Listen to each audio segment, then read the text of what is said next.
Oboustranné synchronní řemeny. Používají se tam, kde máme více řídelů, například o textilních strojích, kde potřebujeme synchronizovat válce, nebo zahradních traktorků, kde potřebujeme synchronizovat nože.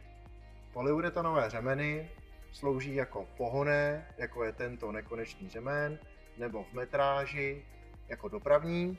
Díky polyuretanu snesou vyšší teploty než pryžové řemeny, odolávají také více chemikálií. Standardně mají ocelový kord, ale může mít také nerezový či aramidový. Řídlové spojky. Řídlové spojky nám slouží k přenosu kroutícího momentu z jedné řídle na druhou. Tlumí rázy, vibrace a vyrovnávají nesouvislost. Já mám zde spojku Rotex. Jeden náboj můžu upnout na stranu motoru a druhý náboj upnu například na stranu převodovky. Případnou nesouvislost dílu vymezí pružný element.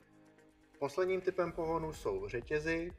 Ty se používají tam, kde je potřeba přenést velmi vysoký kroutící moment bez prokluzu. Jsou vhodné pro velmi vysoké teploty, kde řemeny selhávají, zvládají také vysoké rychlosti a velké rázy. Hodí se do velmi náročných prostředí. Děkujeme za vaši pozornost. Děkujeme, nashledanou.